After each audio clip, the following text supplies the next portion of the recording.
સોહાગણ ગુરુ પરમ કી. સોહાગણ એટલે ઘટના શું છે કે ક્રિયા શું છે સોહાગણ એટલે અહીંયા આપણે જે લૌકિક ભાષામાં વાત કરી એવી અચરતબા અને પરમગુરુ વાત નહોતા કરતા. અલૌકિક ભાષા હતી એની. જગતમાં મોટામાં મોટું ધન શું છે એમ કોઈ કહે તો આપણે હીરા ન કહેવાય, પારસ ન કહેવાય, પ્રાણ ને કહેવાય. જે પ્રાણ વયો જાય તો બધું ધન ધૂળ સમાન. મહાકારણ કારણ સૂક્ષ્મ અને સ્થૂળ દેહ સુધી છે એ આ ગતિ ઓહંગ પ્રણવની છે. તો ઓહંગમાંથી સોહંગમાં જવું, 12 આંગળના પ્રણવમાં જવું, એ ગતિનું નામ સોહાગણ કીધું. તારો ને મારો સત્સંગ છે. આ સત્સંગ જે કોઈ સાંભળશે એ અંશે થશે, પણ જેમ છે એમ સાંભળશે. પછી એના અર્થને અનર્થ કરે તો એ કંઈ બરાબર ન કહેવાય. તો આ અનંત બ્રહ્માંડોના રાજા કોણ છે કે તમારા સિવાય બીજું? એટલે તમે મને મુક્ત પણ કરી શકો અને સજા પણ આપી શકો.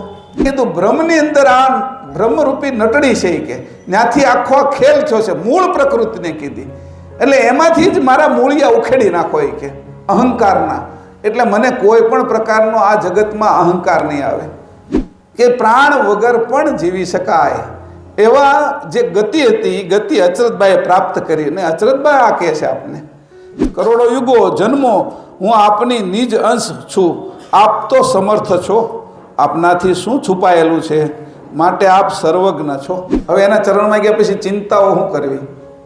પછી પેટમાં દુખો આવે, માથું દુખો આવે, ચક્કર આવે, એ બધું આપને ચિંતામાં પડીએ ને એટલે ડાયાબિટીસ થાય, આ થાય, તે થાય, બધું થાય. કારણ કે એનામાં છીએ આપણે, એના શરણમાં છીએ તો કીડી મકોડીનું ધ્યાન રાખે છે. એટલે એના માટે કાલ દ્રષ્ટાંત આપ્યા હતા આપણે, કે 3 દ્રષ્ટાંત આપ્યા હતા 3 સંતોના. એને આગળ જોઈ કે એટલી ચિંતા એ કરે છે કે આપને ખબર નથી કે આટલી ચિંતા આપને ખબર નથી. એટલું તો એ પોષણ કરે. લોહી બનાવવાની ક્યાં ખબર છે આપને? એ કરે છે રોજ. આ નિર્વાહ એ કરે છે. જો સાચી ખબર પડી જાય તો આપને કોઈ પણ પ્રકારનો આ બાજુનો ભ્રમ ન રહે. તો જ્યાં પહોંચવું હોય ને પહોંચાય છે, સાધન ગમે એ હોય. આ વાત નક્કી રાખજો. તો પરમગુરુ પાસે કેમ ન પહોંચાય? સાધન ગમે એવું છે એ આપણી દ્રષ્ટિએ જોવાનું છે. તો અહીંયા છે એ વાસના માટે નહીં, ઉપાસના માટે. અહીંયા છે એ જીવભાવ માટે નહીં, અંશભાવ માટે. અને આપણે તો સકર્તા સિદ્ધાંત માનીએ છીએ. આપણે બધા એક સમયે આટલા સંત સુધી તો પહોંચેલા આવીશું તો જ આ વાત સાંભળી. આટલું વાત તમે હું પાકી કરીને તમને કહું છું અને એના પુરાવા આપીને તમને કહું છું કે તમે બધા એક વખત આટલા સુધી તો પહોંચેલા જઈશો. આનાથી નીચેના કોઈ નહીં હોય કે આ વાત સાંભળવા માટે બેઠા હો.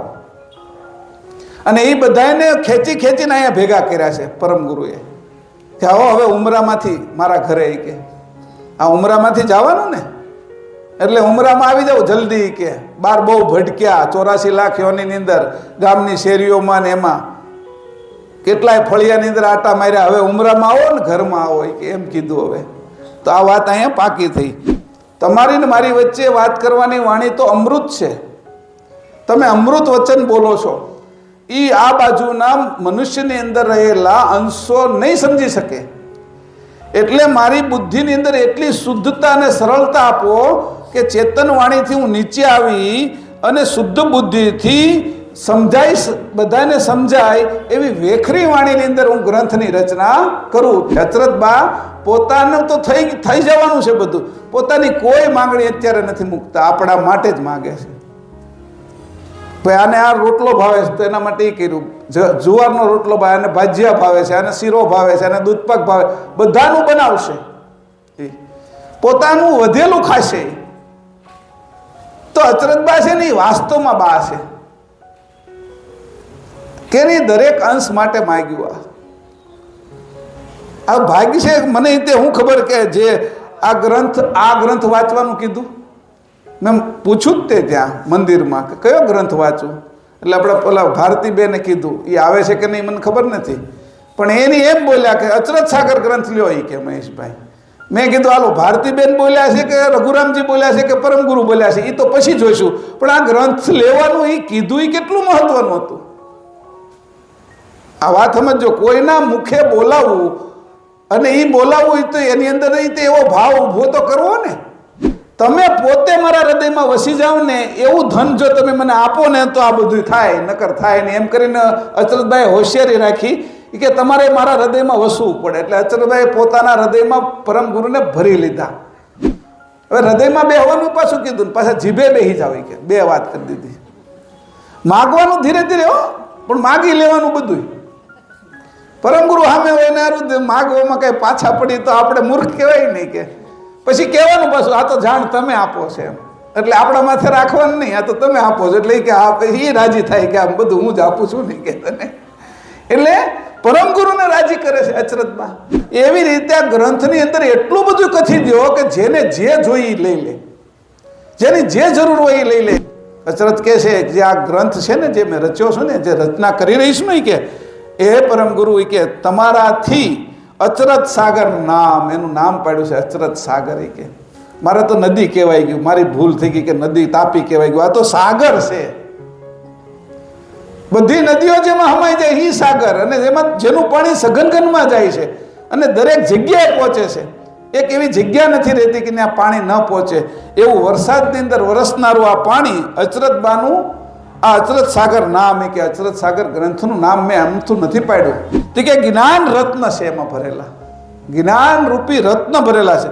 અને એ શું છે? કે તો કે ભવનો સાર, આ જગતની કિંમતીમાં કિંમતી વસ્તુ છે એ જ્ઞાન રત્નો ભરેલા છે. કે તો એ કોણ પ્રાપ્ત કરી શકે? પાછો પ્રશ્ન કર્યો છે. કોઈ હોય મારી જેવાથી કે ભાઈ કોને એ મળે? તમે આ વાત કરો છો કે આ પદ કોને મળે? કે મરજીવા કોઈ મહાજન કોને મળશે? કે જે મરજીવા છે, મરીને જીવવાની ઈચ્છા છે, મોત આવે તો વાંધો નથી, પરમ ગુરુના ચરણમાં સર્વસ્વ સોંપી દેવું છે. મરીને જીવનારા કોઈ મહાજન છે કે સામાન્ય જનનું આ કામ નથી. તત્વનો વિચાર જો તમે ગ્રહણ કરશો તો આ રત્ન તમને મળશે. કે અને મરજીવા છે એ પ્રાપ્ત કરી શકશે. આમાં તો સબસિડી મળે આપને સોલારની અંદર, આની સબસિડી ક્યાંથી લઈશું? કોણ આપશે? અહીંયા કીધું કે પરમ ગુરુ આ સબસિડી આપશે. કે પણ પરમ ગુરુ આપશે પણ એના એજન્ટ કોણ? કે આ નક્કી કોણ કરાવશે? કે અચરતબા. તત્વજ્ઞાન પહેલા છે, પછી સત્વજ્ઞાન છે જે પ્રાણનું જ્ઞાન છે, એના ઉપર પછી બ્રહ્મનું જ્ઞાન છે તો બ્રહ્મ જ્ઞાન છે, અને પછી છેલ્લે કેવળ જ્ઞાન છે. चैनल को सब्सक्राइब करिए, बेल आइकन दबाइए, ये वीडियो ज्यादा से ज्यादा लोगों तक पहुंचाइए.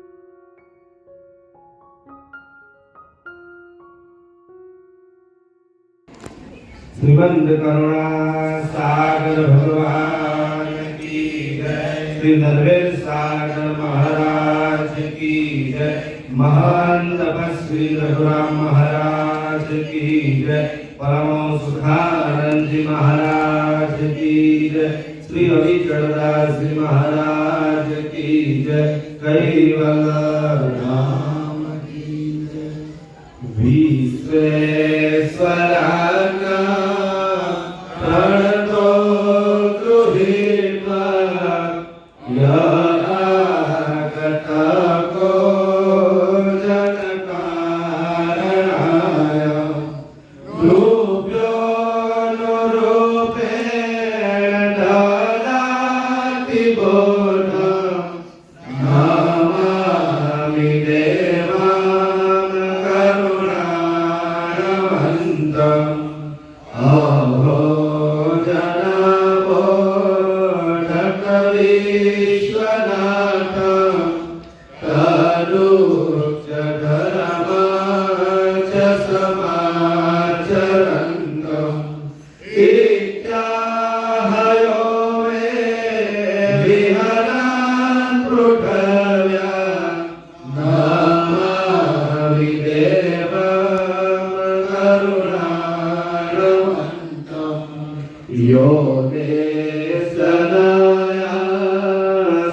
व्यभिचार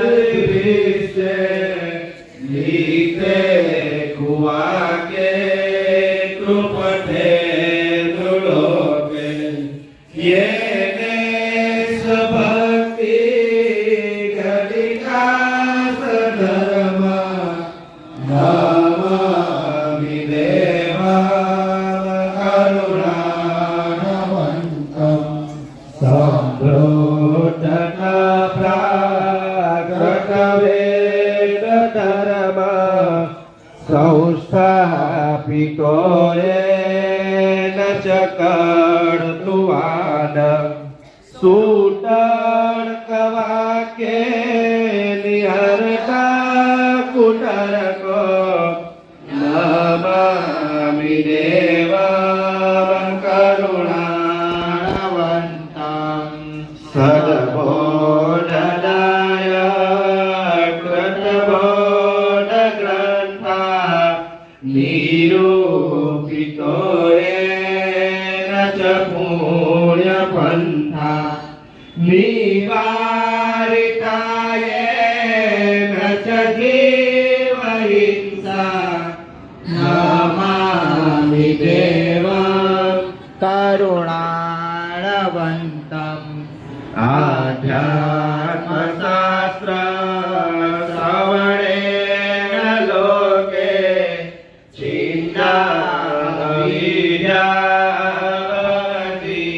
જીવદોષા આવિસ્મૃતાય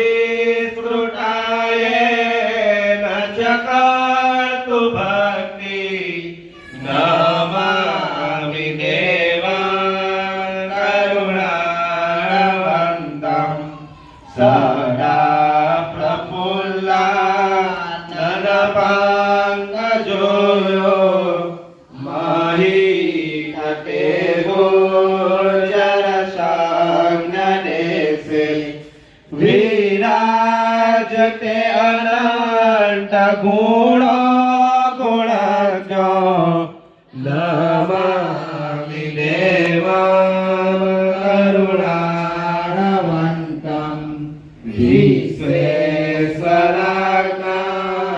પરતો ગૃહીત્વા યયાગતગો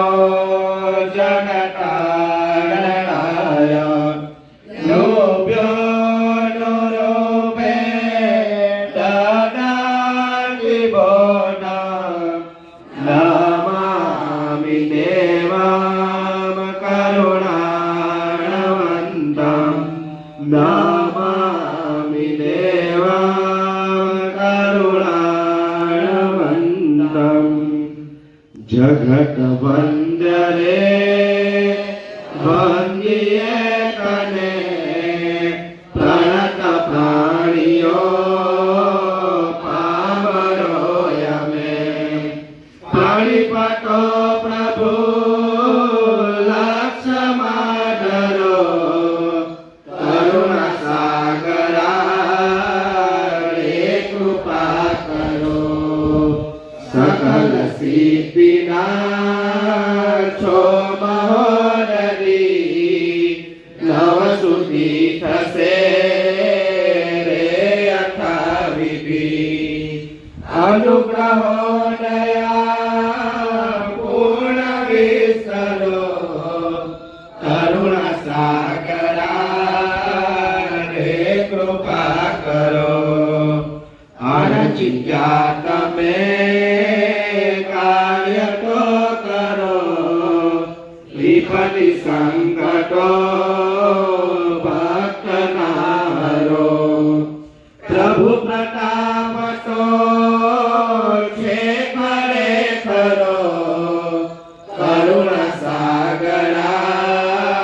રે કૃપા કરો મુખ જનો વડે વાણી સુધરે ગિરી ઉલ્લંઘસે પાંગુ વૃંદરે પ્રભુ કૃપા તણો સત્ય આસરો કરુણા સાગરા રે કૃપા કરો અનુગ્રહો કિદાને કરો સદા સગરી તાળસો દુઃખયા પદા અધિદયા કરીને ગ્રહો કરો કરુણા સાગરા રે કૃપા કરો નવ ગણો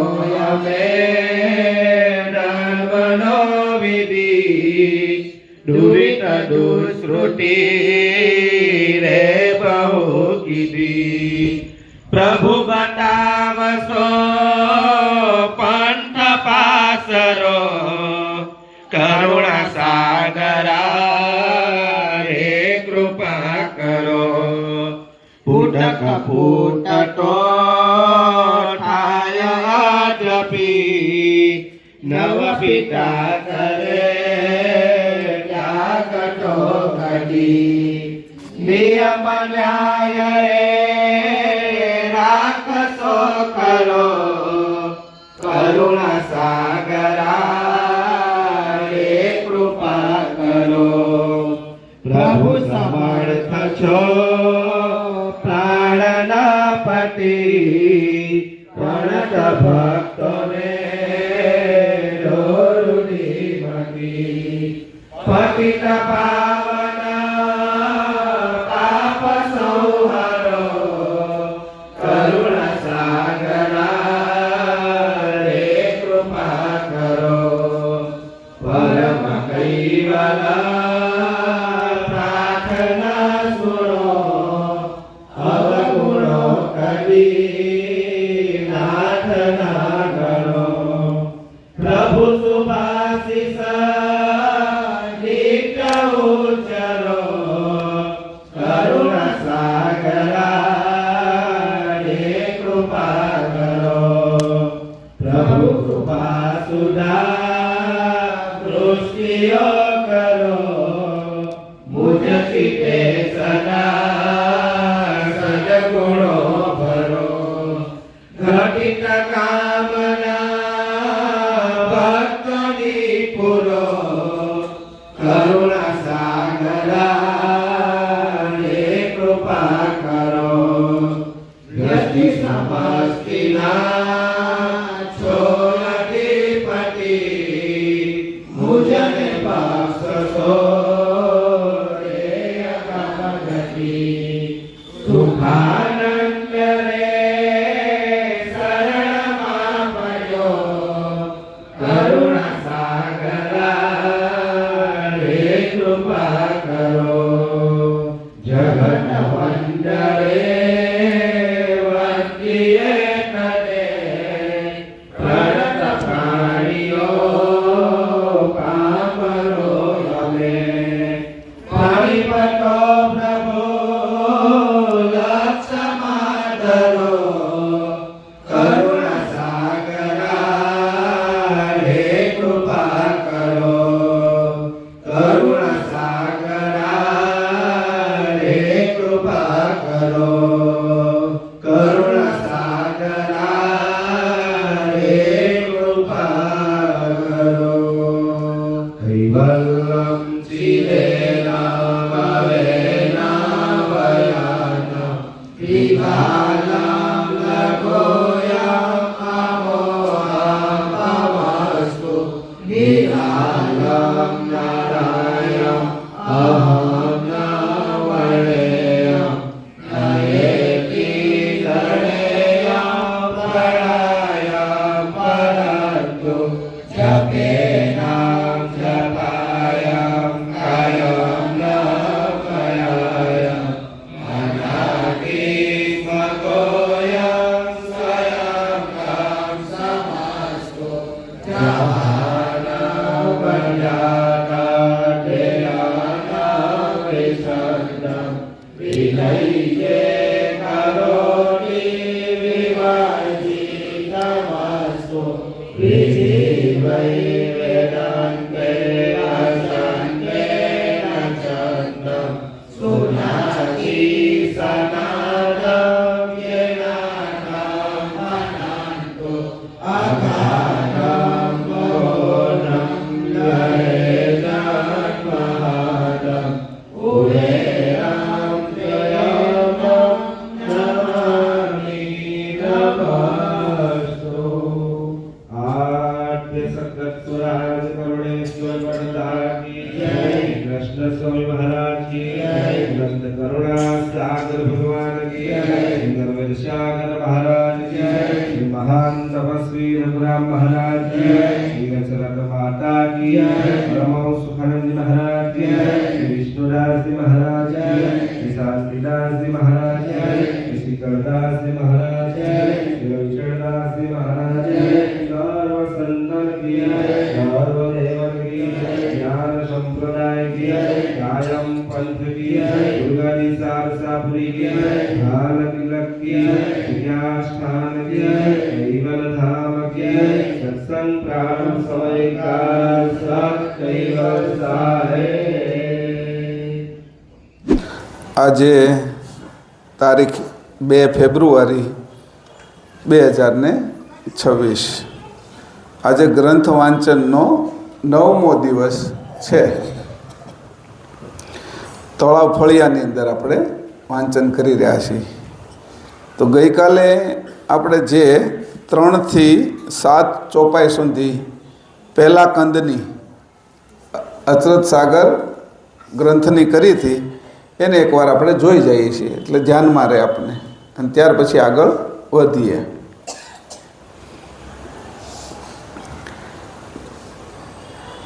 અહીંયા ત્રીજી ચોપાઈમાં કીધું છે, સોહાગણ ગુરુ પરમ की अर्पित तन मन प्राण अब कछु गुण गावागति प्रेरेहु कृपा निधान। હવે અહીં વાત જે કરી છે ને એને આપણે જોઈ લઈએ મુદ્દા। સોહાગણ ગુરુ પરમ की, સોહાગણ એટલે ઘટના શું છે કે ક્રિયા શું છે? સોહાગણ એટલે સોહંગ ઉપરથી સોહાગણ છે। સોહંગ જે પ્રણવ છે 12 આંગળનો, એના ઉપરથી સોહાગણ, એ પ્રણવની અંદર આપણી ગતિ કરવી। અને એની સાથે જ કીધું, કેને કીધું? પ્રાણને। સોહંગ ઓહંગમાંથી જે 52 આંગળનો પ્રણવ છે પ્રકૃતિનો, પ્રકૃતિના પ્રણવની અંદરથી સોહંગ પ્રણવમાં વિચરણ કરવું, એમાં ગતિ કરવી, આ 12 આંગળના પ્રણવમાં જવું, જે ચેતન પ્રદેશ છે, જે બ્રહ્મરંધ સુધી પહોંચે છે પ્રણવ, અને જ્યાં અંશ ઉપર એનું સ્થાન લઈને બેઠો છે, એવી જગ્યા સુધી પહોંચવું, એનું નામ સોહાગણ છે। સોહંગ પ્રણવ, સોહંગ પ્રણવ, એના ઉપરથી આ ગતિ આપણી ત્યાં થવી જોઈએ એમ। એટલે અહીંયા આપણે જે લૌકિક ભાષામાં વાત કરી એવી અચરતબા અને પરમગુરુ વાત નહોતા કરતા, અલૌકિક ભાષા હતી એની, અમૃતવાણી હતી એની। એ વાણીની અંદર જે ઉપરનો પ્રાણ છે એની અંદર અંકુરો તૈયાર થાય છે, અને નીચેનો પ્રાણી અંકુરોને નીચે લાવી અને અહીંયા આપણા શરીરોના ઘાટની રચના કરે છે, સ્થૂળ દેહની। તો એ સ્થૂળ દેહના પ્રણવથી ઉપર જે સોહંગ પ્રદેશ છે એ પ્રદેશની અંદર ગમન કરવું, એનું નામ સોહાગણ છે। કેવી રીતે? કે તન મન અને પ્રાણ, પ્રાણને ધન કીધું છે। જગતમાં મોટામાં મોટું ધન શું છે એમ કોઈ કહે તો આપણે હીરા નહીં કહેવાય, પારસ ન કહેવાય, પ્રાણને કહેવાય। જે પ્રાણ વયો જાય તો બધું ધન ધૂળ સમાન, એની કોઈ કિંમત થાય નહીં। એટલે મોટામાં મોટું છે પ્રાણ, પ્રાણને ધન કીધું, એટલે તન મન અને ધન અર્પણ કરવું એવું કહે બધાય। અહીંયા સીધો જ શબ્દ અચરતભાઈએ લખ્યો, તન મન ને પ્રાણ, શબ્દ લખી નાખ્યો એની। ધનનું પછી તમારે એ કે પ્રાણમાં રૂપાંતર કરવું પડે, અર્થ કરવો પડે, એ અર્થની જરૂર નથી કે, પણ સોહંગનો અર્થ કર્યો, સોહાગણ। સોહંગ માર્ગની અંદર ગતિ કરનારો જે પ્રાણ છે એની અંદર જેની વૃત્તિ ગઈ છે, સુરતા ગઈ છે, એનું નામ સોહાગણ। એને કીધું અહીંયા અર્પણ, તન મન અને પ્રાણ અર્પણ કરીને હું પરમ ગુરુની સોહાગણ ઓહંગમાંથી સોહંગ પ્રણવમાં વિચરણ કરવું એટલે સોહાગણ થઈ છું। આ ક્રિયાનું નામ છે। સોહાગણ છે એ લૌકિક ક્રિયાનું નામ નથી, પ્રાણની ક્રિયાનું નામ છે। આ જો જાણજો તમે, આ પ્રાણે કરીને ઉતર્યા છે એ નીચે, આ પ્રાણે કરીને અંકુર બને છે, આ પ્રાણે કરીને છે એ પછી જન્મ્યા પછી જીવન પણ ચાલુ છે। પણ જે પ્રાણ દિવ્ય છે, ચોખ્ખો છે, જેની અંદર વિકાર નથી, એવા પ્રાણની વાત કરી અને એ પતિ કીધું એની। જે સુરતા કોને વરે? તો કે સુરતા છે એ એના પ્રાણ એટલે સોહંગ પ્રણવને એના પતિને વરે। તો સુરતા અત્યારે આપણી ચારે બાજુ ભમતી હોય તો એને પ્રકૃતિગત પ્રાણ કહેવાય। 52 આંગળનો, એમાં 52 અક્ષરો નીકળે અને 6 ચક્રની અંદરથી પ્રાણ વહેતો હોય, તો એને કીધું આ ઓહંગ માર્ગમાં, પ્રકૃતિના માર્ગમાં, એટલે મહાકારણ, કારણ, સૂક્ષ્મ અને સ્થૂળ દેહ સુધી છે એ આ ગતિ ઓહંગ પ્રણવની છે. તો ઓહંગમાંથી સોહંગમાં જવું, 12 આંગળના પ્રણવમાં જવું, એ ગતિનું નામ સોહાગણ કીધું. આ વસ્તુ યાદ રાખજો, કારણ કે અહીંયા મુદ્દો આવશે કે ભાઈ આ કીધું એટલે આપણે તો પછી લૌકિક ક્રિયામાં જ સમજી લઈએ ને. અહીંયા લૌકિક વાત પરમગુરુ અચરતબા અને બે વચ્ચેનો સંવાદ છે, બીજા કોઈ છે જ નહીં. અત્યારે હું તમને વાત કરું છું તમારે એકના માટે જ છે, બીજા માટે છે જ નહીં. તમે અંશે થાવ એટલે બધા શાંત થઈ જાય, અંતસ્કરણ શાંત થઈ જાય, ગુણગણ શાંત થઈ જાય, ઇન્દ્રિયો શાંત થઈ જાય, શરીરની અંદર દુખાવા મટી જાય અને તમે સ્થિર થઈ જાઓ.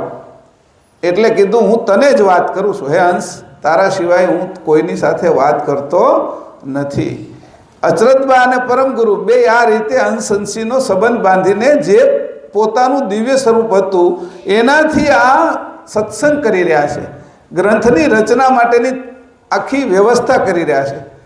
અને એ માટે આ વાત એને કરે છે કે તારો ને મારો સત્સંગ છે, આ સત્સંગ જે કોઈ સાંભળશે એ અંશે થશે, પણ જેમ છે એમ સાંભળશે. પછી એના અર્થને અનર્થ કરે તો એ કંઈ બરાબર ના કહેવાય. અર્થનો અનર્થથી થાય. કઈ રીતે આપણે વાત કરીએ છીએ એનો અર્થ શું થાય? એટલે પહેલાં આવીને એમ કીધું કે કક અજમર ગયે થ, એટલે પહેલાં લોકોએ પોતાના રૂમાલ ને એવું બધું કાઢીને કાકા આજ મરી ગયા છે એવું સમજીને કાળ લઈને ગયા ત્યાં. પણ ઓલા એવું કીધું કક અજમર ગયા હતા, કાકા અજમેર ગયા છે એવું કીધું હતું. સમજવું હું સમજણ કેવી રીતે પડે? એટલે અહીંયા કીધું કાકાને કામ અજમેર ગયા છે, એ કાકાને આપણે અહીંયા મારી નાખીએ. એટલે અર્થનો અનર્થ નહીં કરવાનો, સાર્થક કરવાનું. સાર્થક માટે એનું મંથન કરવું પડે, એનું મનન કરવું પડે, એની અંદરથી અર્થનો સાર કાઢવો પડે. કેવા હું માગો છો તમે? દૂધમાંથી ઘી કાઢવું પડે, સાર કાઢવો પડે. એ સાર કાઢી ત્યારે અચરત સાગર ગ્રંથમાં આશ્ચર્ય દેખાય આપણને. ઓહો, આટલું બધું ભરેલું છે મારા સ્વરૂપનું, એવું થશે. એટલે અહીંયા કીધું કે હવે બીજી આપણે ત્રીજી ચોપાઈ પછી ચોથી ચોપાઈમાં હું કાલે વાત કરી હતી કે બાહ્ય વૃત્તિ રૂપ એટલે કે પ્રકાશબ્રહ્મ વૃત્તિથી અંશ અસ્મિ અભિમાન લઈને આ બાજુ આવ્યો છે. તે અભિમાનને હણી નાશ કરો અને હરી લેનાર આપ પોતે છો, એટલે આપનું નામ હરિ પણ છે. મને નિર્મળ કરો નરેશ, રાજા સજા આપી શકે અને રાજા સજામાંથી બરી એટલે મુક્ત પણ કરી શકે. એ બંને રાજાના હાથમાં હોય. તો આ અનંત બ્રહ્માંડોના રાજા કોણ છે કે તમારા સિવાય બીજું? એટલે તમે મને મુક્ત પણ કરી શકો અને સજા પણ આપી શકો, પણ હું તો તમારા શરણે આવી છું કે. એટલે હવે તમારે મુક્ત કર્યા સિવાય કોઈ માર્ગ જ નથી બીજો.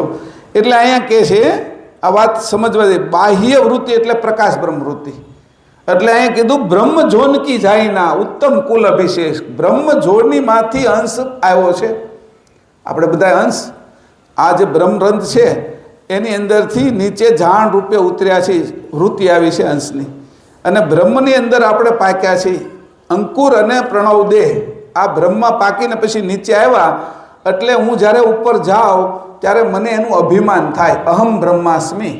આવો અહમ છે એને તમે હણી નાખો. હણી નાખો એટલે નાશ કરી નાખો. અને નાશ કર્યા પછી જો કાંઈ થોડું અમથું બચ્યું હોય ને તો એને હરી લ્યો કે એને તમે ખેંચી લ્યો કે મારામાં કશું નહીં રહેવા દેતા. આવી બે વાત કરી એની. એટલે હું તો બ્રહ્મ જોનીની જાયના છું, એટલે બ્રહ્મ યોનીમાંથી હું ઉતરી છું. હવે લૌકિક અર્થ શું કરીએ કે બ્રાહ્મણ કુલની અંદર અચરતબા જન્મ્યા છે, આ લૌકિક અર્થ છે. અને આપણો અર્થ શું છે? જે ચેતન અર્થ કરવાનો છે આપણે. પહેલો અર્થ જે કર્યો આપણે એની અંદર એવો જ અર્થ કર્યો કે સોહાગણ કોને કીધું? અહીંયા બ્રહ્મ જોની કોને કીધું? કે બ્રહ્મની અંદર ઉત્પન્ન થયેલો પહેલો અંશની વૃત્તિ પડી, અવિકાસ, વિકાસ અને કુંભસ ત્રણ મહાતત્વો જેમાંથી ઉત્પન્ન થયા એમાં વળોટ થયું અને વણાણું. એ જે પ્રતિબિંબ વણાઈને પછી આ બાજુ જે ઉત્પત્તિના માર્ગમાં આવ્યો નીચેની સાઈડમાં, એ અંશની વૃત્તિ જે આ બધાય દેહની અંદર ભળી ગઈ, એ ભળીને એને અસ્મિ લાગ્યો. પહેલો અસ્મિ બ્રહ્મોસ્મિ લાગ્યો. ત્યાંથી નીચે ઉતર્યા એટલે જ્ઞાનનો અસ્મિ લાગ્યો, નીચે ઉતર્યા એટલે આત્મોસ્મિ લાગ્યો, એનાથી નીચે ઉતર્યા તો શિવોસ્મિ લાગ્યો, એનાથી નીચે ઉતર્યા તો જીવોસ્મિ લાગ્યો, અને આ દેહમાં દેહોસ્મિ લાગ્યો. આટલા અસ્મિઓ લાગ્યા. એમાં પહેલો અસ્મિ હતો એ બ્રહ્મોસ્મિ છે. આ બ્રહ્મનો અસ્મિ અહંકાર મારો હણી નાખો કે મને કોઈ અહંકાર પછી ન રહે. ઝાડવાને તમે ડાળીઓ કાપો તો હજી પાછું ખીલે, પાંદડા તોડી લો તોય ખીલે, એને તમે વચ્ચેથી કાપી મૂળમાંથી કાઢી નાખો તો ન ખીલે, તો પાછું ઉખળે નહીં. એટલે એને કીધું બ્રહ્મની અંદર આ બ્રહ્મરૂપી નટડી છે કે ત્યાંથી આખો ખેલ થયો છે, મૂળ પ્રકૃતિને કીધી. એટલે એમાંથી જ મારા મૂળિયા ઉખેડી નાખો એ કે અહંકારના. એટલે મને કોઈ પણ પ્રકારનો આ જગતમાં અહંકાર નહીં આવે. આ જગતનો જે અહંકાર છે એ તો હાવ તુચ્છ છે. હું આ દુનિયામાં કંઈક મારી આગળ આવડત છે એ તુચ્છ છે. હું કંઈ કહેવાઉં તો હું કહેવાઉં, કાંઈ ન કહેવાઉં. મેં તમને તેથી કીધું હતું, સુનિતા વિલિયમ ઉપરથી જોવે ને પૃથ્વી એવડી એમથી દેખાય, દડા જેવડી. એમાં કેટલો અહંકાર રાખી કે આપણે. એટલે એને એવું કીધું કે આ બાજુ લોકો, હું જ્યારે પૃથ્વી ઉપર આવી કે 6-8 મહિના ઉપર રહીને, અને મેં લોકોને ચર્ચા કરતા જોયા, એકબીજાની સાથે એ કે વાદ વિવાદ કરતા જોયા, તર્ક કરતા જોયા, લડાઈ ઝઘડો કરતા જોયા, ત્યારે મને કે હસવું આવ્યું. કે આ શું લડતા છે, કીડીની જેમ બે કીડી લડતી એમ મનુષ્ય કે શું લડતા છે. આ રશિયાવાળા અમેરિકા લડે એ કે એકમના દડાની અંદર એક નાનો એવો ગોળો છે કે માટીનો, એની અંદર આ બધા લડે છે, જીવડા છે કે એવું મને લાગ્યું. સુનિતા વિલિયમ કહે છે. આ ગુજરાત સમાચારમાં 5 દી પહેલાંની વાત કરું છું. આ એને હમણાં 27 વર્ષે છે, એ નાસામાંથી છે, એ નિવૃત્તિ લીધી ત્યારે એનો આ લેખ છે. અને એને સિવાય પણ ઘણું એને કીધું એ કે આકાશની અંદર જ્યારે અમે હોઈએ છીએ કે તો આકાશમાં ગુરુત્વાકર્ષણ બળ હોતું નથી. એટલે આકર્ષણ હોય નહીં એટલે શરીરના અંગો છે એ છૂટા પડવા મળે. વધારે રહીએ ને તો એનું કેન્દ્રીભૂત ન થાય, એટલે અંગો છે એ જોડાયેલા ન રહે. દરેક હાડકાઓ ધીરે ધીરે ધીરે વિખૂટા પડવા મળે, માંસ જુદું પડવા મળે, ચામડી ફાટવા મળે. કેમ કે કોઈ હવે એને કેન્દ્રીભૂત રાખવાવાળું બળ નથી. એવી રીતે એ કે ત્યાં આગળ બધું જ છૂટું પડતું જાય. એ એવી રીતે વાત કરે છે. જો લાંબુ રહેવાનું થયું હોય અને પછી ત્યાં 5-7 વર્ષ રહ્યા હોય તો શરીરનો ઘાટ બદલાઈ જાય. કોઈ કેન્દ્રીભૂત ન રહે, નાભી નથી ત્યાં કે કેન્દ્રીભૂત રહે. હવે એ કે ત્યાં આધાર નથી. અહીંયા ગુરુત્વાકર્ષણ બળનો આધાર છે. એટલે આપણા શરીરના અંગો બધા જોડાયેલા રહે છે, એક પકડ રહે છે. હવે અહીંયા આની સાથે પરમગુરુનું જ્ઞાન જોડી. પરમગુરુ શું કહે છે? નિરાધાર કા દેશ મેં ટકે પૂરે કા પાવ. મારો દેશ તો નિરાધાર છે કે તારું ન્યા કેમ આપણે રહીશું? તો એને કીધું એની યુક્તિ હું આપી શીખે, એની યુક્તિ હું તમને બતાવી શીખે. જે મારા થશે એને આ યુક્તિ આપી શીખે કે ત્યાં નિરાધારના દેશમાં એક એવો આધાર છે જે બધાને આધાર આપે છે, અને એના આધારે ગુરુત્વાકર્ષણ બળ બન્યું છે. એની નક્કી કર્યું એટલે ગુરુત્વાકર્ષણ બળ છે. એના કારણે આ પૃથ્વી, સૂર્ય, ચંદ્ર પોતપોતાની જગ્યાએ રહીને ફરે છે. અનેક બ્રહ્માંડો ફરે છે, આકાશગંગાઓ ફરે છે. આ બધું જ ફરી રહ્યું છે, પણ એ છોડતું નથી. એવું મેં મૂકેલું છે કે એ મેં બનાવેલું છે. એવા કેવલ કરતાએ બનાવેલી વસ્તુ, એમાં આપણા અંશને ટકવાની વાત તો કયા આધારે ટકશે? આ તો નિરાધારનો દેશ છે. તો કે એમાંય હું યુક્તિ આપીશ. દરેક વાહન દોડતા હોય રોડ ઉપર, અને એ બધા રોડ ઉપર ને રોડ ઉપર હાલ્યા જાય, પણ પ્લેન રનવે ઉપર દોડે પછી એની નવી ટેકનિક આપે. એ ટેકનિક આપે એટલે 3-4 કિલોમીટર સુધી દોડે, પછી તો પાછું આકાશમાં ઉડવા મળે. એ ટેકનિક છે એની અંદર. હવે એને રોડ ઉપર નથી હાલવાનું. એમ અંશને છે એ આ જ્ઞાન અને ભક્તિ કરતા એક સમય એવો આવશે કે ટેક ઓફ થઈ જશે, એને સીધું ઉપર ઉડવાનું છે. અને ત્યાં આગળ પછી એને એવી યુક્તિ બતાવશે પરમગુરુ કે ત્યાં કેમ રહેવાય, કે પ્રાણની જરૂર નથી. અચરતબાને તો આવડી ગયું હતું કે પ્રાણ વગર પણ જીવી શકાય. એવા જે ગતિ હતી એ ગતિ અચરતબાએ પ્રાપ્ત કરી. અને અચરતબા આ કહે છે આપને તો કે અહીંયા કહે છે કે આ બધી વાતો છે એ પરમગુરુના ધામની કેવી છે, દિવ્ય. આ બધાની વાતો સાંભળી, જે જેના અનુભવો છે વૈજ્ઞાનિકોના છે, આકાશ યાત્રીઓના છે, અવકાશ યાત્રામાં જે ગયેલા છે એના, બધું જોઈએ તો આપને કયો અહંકાર રહે એવું છે. હું રાખું, કયા વિષયમાં અહંકાર રાખું? દુનિયાના મોટા મોટા ડૉક્ટર બનીએ, મોટા મોટા રાજા બનીએ, પણ ક્યાં સુધી? આયુષ સુધી. સ્મશાનથી આગળ કોઈ ન જાય. સ્મશાનથી આગળ કોઈને રસ્તાની જ ખબર નથી, ત્યાંથી કયો રસ્તો મળે એમ. એટલે ત્યાં ને ત્યાં હમાઈ જાય બધા. ભલે ગમે એવડી મોટી ગતિ કરી હોય, જ્યાં સુધી અંશની ગતિ પ્રાપ્ત ન કરે ત્યાં સુધી અમર ગતિ ન આવે. અને અમર ગતિ ન આવે એટલે આ મરવાની ગતિની અંદર બધા ગતિ કરી રહ્યા છે, કાળની ગતિમાં. અહીંયા કહે છે એટલે કહે છે કે મારું અભિમાન હરી લો, કે મારે અભિમાન જોતું નથી. આવું અંશને કરવાનું છે. એ કોના માટે કીધું? અચરતભાઈ આપને શીખવાડ્યું તારે આવું જ કરવું. પછી કીધું આગળ, હા હા, એટલે આ કોઈ પણ પ્રકારનું અભિમાન નહીં રહેવા. પછી 5મી ચોપાઈમાં કીધું, મેં અબળા તનુ પખન કી અનિનપણે નિજ દાસ ઉભય પદ પ્રણિપતન કી કર્ણ કી ચરણ નિવાસ. 5મી ચોપાઈમાં કહે છે એક વાત કરી. એક વાત તો એ છે કે હું શરીરના પક્ષે એક અબળા છું, એટલે સ્ત્રી છું શરીરના પક્ષે. અને અહીંયા એની સાથે જ બીજી વાત કરી, એટલે મારાથી અનેક ભૂલ થઈ જાય. અને બીજી વાત એ છે કે હું તમારી અનન્ય દાસી છું. મને બીજા કોઈની અંદર હવે કોઈ પણ પ્રકારની વૃત્તિ નથી, મોહ નથી, માયા નથી, વાસના નથી, રાગ નથી. આ બધું મારું છૂટી ગયું છે. કેમ? એક તો હું શરીરના પક્ષે છે એ નિરાધાર છું, આધાર વગરની, એટલે અબળા છું. અને બીજું હું તમારી અનન્ય દાસી છું, તમારા ચરણમાં રહું છું. આ પ્રમાણેની બંને રીતથી આપની દાસી, આપની જ પત્ની બનેલી છું. માટે મને નિર્મળ કરો નરેશ. આવી તમારી પાસે મારી માંગણી મૂકું છું.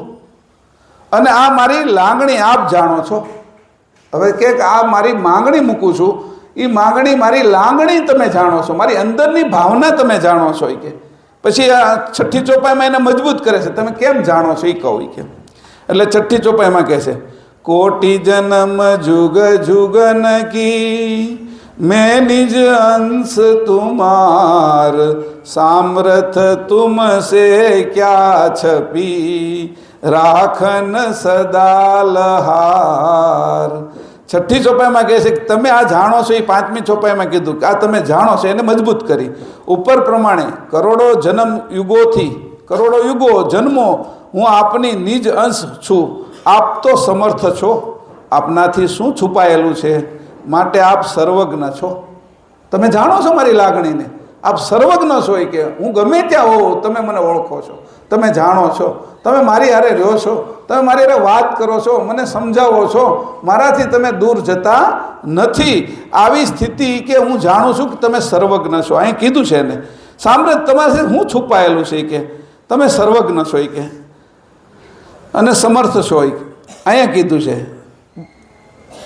આપની મહદ સુજાણ જાણમાં બધું જ સમાઈ જાય છે. પછી કાલે વાત કરી હતી, જેમ હાથીના પગમાં બાકીના જીવ જંતુ માત્રના પગ સમાઈ જાય છે, એની જે નિશાની હોય પગની, જે નકશો છે એ બધાનો સમાઈ જાય એક હાથીના પગમાં, બધા એના પગ આવી જાય. એ રીતે કે હાથીથી કોઈનું પગલું મોટું નથી. એમ તમારી સર્વજ્ઞ જાણથી જગતમાં કે દેવોમાં કે મહાદેવોમાં કે બ્રહ્મજ્ઞાનીમાં કોઈ જાણ મોટી નથી. અહીંયા કીધું બધાથી મોટી જાણ તમારી જાણની અંદર સમાઈ જાય છે. તો તમારી વિશાળ જાણ કવડી છે કે આ વિશે અહીંયા કીધું. તો મારા હૃદયની વાત પણ આપ સહેજ જાણો છો. એટલે કીધું તમે સર્વજ્ઞ છો એટલે મારા હૃદયની વાત પણ તમે સહેજ જાણો છો. માટે આપ મને સદાયને માટે આપની લહાર એટલે આપની પાસે રાખો એવી કૃપા કરો. મને તમારાથી દૂર જવા દેતા નહીં, આવી કૃપા કરો. 7મી ચોપાઈ કહે છે પછી આગળ આ ગઈકાલનું રિપીટેશન ચાલે છે. હું લહાર કહું છું એ શું છે કે લહાર રખન નિર્વાહન કરન તમો કીર્તાર મેન ચંતલ ગુબાલ સે તુમ જનુ નિરખવાર. હું લહાર રાખવાનું, મને સાથે રાખવાની, તમે મને સાથે રાખો એની મારી શું વાત છે કે સાથે રાખીને નિર્વાહ કરવાનું. પણ હે કરતા આપ જ કરી રહ્યા છો. અત્યાર સુધી તો હું જાણતી નહોતી, પણ હવે હું જાણું છું કે આગળ પણ તમે જ મારો નિર્વાહ કર્યો હતો. તમે જ મારું ભરણ પોષણ કરી રહ્યા હતા, અત્યારે તમે કરો છો અને ભવિષ્યમાં તમે કરશો. તમારા સિવાય બીજું કોઈ મારું નિર્વાહ કરતું નથી, એવું અચરતબા કહે છે. નિર્વાહ કરવાનું પણ હે કરતા આપ જ કરી રહ્યા છો. હું તો નચિંત હોય ચિંતા વગરનું નાનું બાળકની રીતે આપના ચરણમાં રહું છું. હવે એના ચરણમાં ગયા પછી ચિંતાઓ શું કરવી? પછી પેટમાં દુખો આવે, માથું દુખો આવે, ચક્કર આવે, એ બધું આપને ચિંતામાં પડી ને એટલે ડાયાબિટીસ થાય, આ થાય, તે થાય, બધું થાય. કારણ કે એનામાં છીએ આપણે, એના શરણમાં છીએ તો કીડી મકોડીનું ધ્યાન રાખે છે. એટલે એના માટે કાલ દ્રષ્ટાંત આપ્યા હતા આપણે, કે 3 દ્રષ્ટાંત આપ્યા હતા 3 સંતોના. એને આગળ જોઈ કે એટલી ચિંતા એ કરે છે કે આપને ખબર નથી કે આટલી ચિંતા આપને ખબર નથી, એટલું તો એ પોષણ કરે. લોહી બનાવવાની ક્યાં ખબર છે આપને? એ કરે છે રોજ, હાડકા રોજ નવા બનાવે છે. 7 વર્ષે શરીરના દરેક કોષોનો નાશ થઈ જાય, અને મગજના કોષો છે એ 12 વર્ષે નાશ થાય. એટલે શરીરમાં 12 વર્ષે તો કશું જ નથી રહેતું, નવું શરીર થઈ જાય, 12 વર્ષે બદલાઈ જાય. વિજ્ઞાન કહે છે, આ હું નથી કહેતો. અને વાસ્તવમાં એવું જ છે. તો રહેશે હું સ્મૃતિ, અને એ ક્યાં રહેશે? જાણમાં.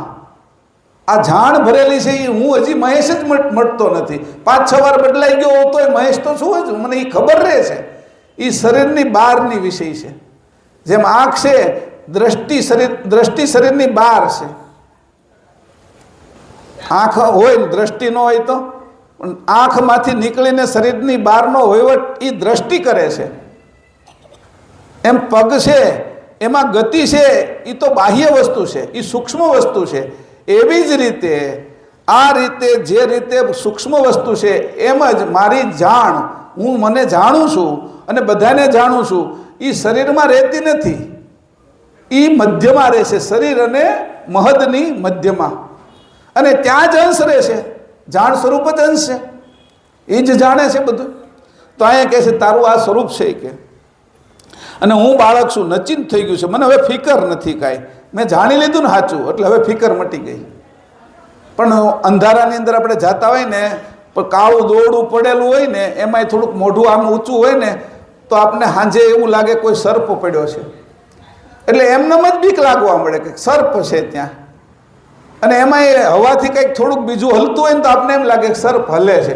પણ નજીક જાય અને જોઈ કાં તો દોરડું છે તો બધી બીક મળી જાય. આ નિર્વાહ એ કરે છે, જો સાચી ખબર પડી જાય તો આપને કોઈ પણ પ્રકારનો આ બાજુનો ભ્રમ ન રહે. અરે આ આપણું ક્યાં કરે છે? આ પૃથ્વીને હોતી ખાવાનું એ આપે છે. આ સૂર્યને તે બળવાનું બળતણ એ નાખે છે, નકર એમાં પેટ્રોલ કોઈ પૂરે નહીં, એની અંદર લાકડા નાખે નહીં તો સૂર્ય કેનાથી હળગે? આપણો ગેસ એમને હાલતો નથી, ગેસ વગર. લાઇટ છે એ પાવર વગર હાલતી નથી, એકે ટ્યુબલાઇટ કે થતી નથી. તો એવું જુઓ તો આ બધું જ અર્પણ કરનાર, આપનાર, એ કેવલ કરતા પોતે આપ પરમ ગુરુ છો, એમ કહે છે પ્રાર્થના કરતા કરતા અચરતબા. હું તો બાળક છું, આપ મારી જનની એટલે જણનારી માતા છો અને રખવાળ પણ છો. આ 7મી ચોપાઈને સમજવા માટે ગઈકાલે આપણે 3 ઉદાહરણ અને 3 દાખલા આપેલા. કીધું કે સાચું નિર્વાણ તમે કરો છો, કે તમે આ બધાને જગતને ચલાવો છો. હું તને ખોટું લાગે છે કે આ પૃથ્વી ફરે છે કે રોજ 1 કલાકના 1672 કિલોમીટર ધરી ઉપર અને 1 કલાકમાં 1,07,000 કિલોમીટર સૂર્યની આજુબાજુ, એટલું બધું બળ એ પૃથ્વીને ફરવા માટે એ કયું ઈંધણ નાખતા છે, કયું પેટ્રોલ વાપરતા છે? રિલાયન્સનું કે ઇન્ડિયન પેટ્રોલનું છે કે હિન્દુસ્તાન પેટ્રોલિયમનું છે? તો કે એ કોઈને આજ સુધી ખબર નથી પડી. કરોડો વર્ષો વયા ગયા આને, અને કંઈ નવું નાખવું નથી પડ્યું. તો આટલા બધા વર્ષોથી આ ચાલે છે પૃથ્વી, તો એ કરતું કોણે છે? આ નિયમો કોને બનાવ્યા છે? આ બધું ફરતું રહે, અને ફરતું રહે, અનંત બ્રહ્માંડો ફરતા રહે. સૂર્ય ચંદ્ર એની કળા નથી ભૂલતા, ઋતુ એનું કામ કરે જાય છે, ફૂલે ફૂલ, ફળે ફળ, ખીલે જાય છે, પ્રાપ્ત થતા જાય છે. આવું આ જગત. તો એના માટે 3 ઉદાહરણ આપ્યા હતા. એટલે પહેલું ઉદાહરણ આપ્યું છું શ્રીધર સ્વામી. શ્રીધર સ્વામી છે એ 1300ની સાલમાં થઈ ગયા એન્ડમાં, અને 1471ની અંદર એની શરીર છોડ્યું. અને એ જે છે એને વિશ્વાસ આવ્યો તો ઓલી ઢેઢ ગરુડેનું બચ્ચું જીવતું રહ્યું ને એના ઉપરથી કે ઢેઢ ગરુડેને પોષણ એની જે ચિકાસ હતી જન્મ થયેલો અને ચિકાસમાં માખી ચોંટી ગઈ ને એને ખાધી એટલે એમાંથી એનું પોષણ થઈ ગયું. એવું જ્યારે શ્રીધરે જોયું તેનું બાળકને મૂકીને શ્રીધર તો કાશી વહી ગયા સીધા. અને બાળકનો નિર્વાહ પછી એના રાજાએ કર્યો. એનું હવે એની પત્નીનું અવસાન થઈ ગયેલું. જો પત્ની છે ને એ હારી હોય કે ગમે એવી હોય, પત્ની જ પુરુષને તારે, એવા ત્રણેયના ઉદાહરણ છે અહીંયા. પહેલી પત્નીનું અવસાન થઈ ગયું અને શ્રીધર છે એને જેને માનતા હોય એ એના ભગવાન સુધી પહોંચ્યા એ વિશ્વાસે. પછી બીજું હતું તુકારામ. તો કે આ શ્રીધરમાં વિશ્વાસ અને તુકારામમાં ઉલટી વાતને સુલટી લેવાની ગતિ. એટલે તુકારામની પત્ની કેવી હતી? કર્કશા, ઝઘડાળુ, ધમાલી, ઝઘડો કરનારી, એને નિરાતે રહેવા ન દેવી. એ પત્નીઓ હતી એને ભગવાન બાજુ જ વાળ્યા. જેને ભગવાન બાજુ વળવું છે એને તો કાંઈ પડી નથી. એ તો એક જ દિશા મળે કે શેરડીનો રાડું માર્યું વાહામાં અને કીધું બે ભાગ થઈ ગયા, એક તું ખા ને એક હું ખાવે, કે કેવું સારું કર્યું. એમ વાતને ઉલટી વાતને સુલટી લઈ લીધી. આ જે રીત હતી એ હતી તુકારામની. તુલસીદાસની અંદર શું હતું? એને નવીન નયન હતા પણ વાસનાના. આપણે જે નયન આવશે એ ઉપાસનાના. અંશને જે નયન પ્રાપ્ત કરવાના એ ઉપાસનાના. એને એવી બધી વાસના હતી કે વરસાદ હતો, નદી પૂર આવેલું હતું, મળદાઓ તણાતા હતા, સર્પ લટકતા હતા. એને સર્પ નથી દેખાતો એની આંખમાં. હવે એને પત્નીને પ્રાપ્ત કરવી છે એના માટે દોરડું દેખાય સર્પ, એને પકડીને હેઠળ ઉતરે છે. આ બાજુ છે એ જે આ બાજુ જે છે એ લાશ જતી હતી, મળદું જતું હતું, એના ઉપર કે લાકડું ભગવાનને મોકલ્યું કે મારા માટે, કે હાલો એ કે એના ઉપર બેસીને ગયા છે એની પત્ની આગળ. તો જ્યાં પહોંચવું હોય ને પહોંચાય છે, સાધન ગમે એ હોય. આ વાત નક્કી રાખજો. તો પરમગુરુ પાસે કેમ ન પહોંચાય? સાધન ગમે એવું છે એ આપણી દ્રષ્ટિએ જોવાનું છે. તો અહીંયા છે એ વાસના માટે નહીં, ઉપાસના માટે. અહીંયા છે એ જીવભાવ માટે નહીં, અંશભાવ માટે. અહીંયા કહે છે કે આ ત્રણેય ઉદાહરણો એ માર્મિક છે. આ બધા જ ઉદાહરણોને ધ્યાનમાં રાખીએ તો ખબર પડે પણ આ ઉદાહરણો તે એ લોકોએ જે લીધા એ આત્મભાવના જ હતા, ભક્તિ ભાવના જ હતા. એ નવધા ભક્તિના હતા. 9 પ્રકારની ભક્તિ ઉપર પરમગુરુ લખે છે 10મી પ્રેમ લક્ષણા હોય તોય પણ કાળમાં જ જવું પડે છે.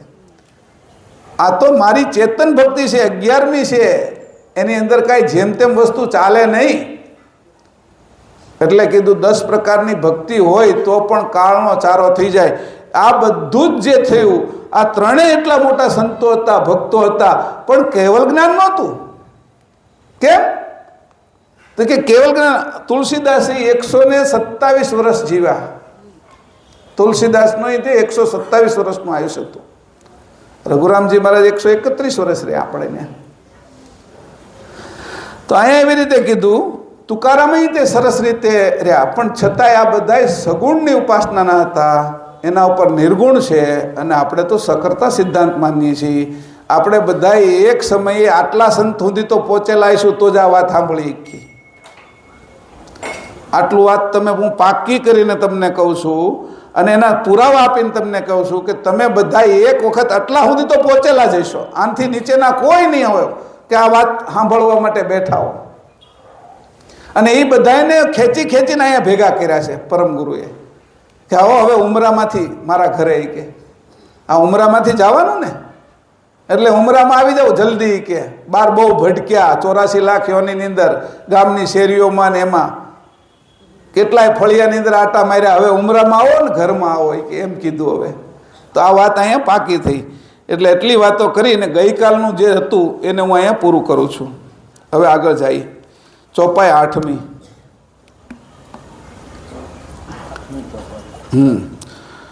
જોરી પ્રાણ અબ જાચહુ, બકસો ગરીબ નવાજ, સરલ કરો શુદ્ધ બુધ મમ, ઉચરહુ ગ્રંથ અગાજ.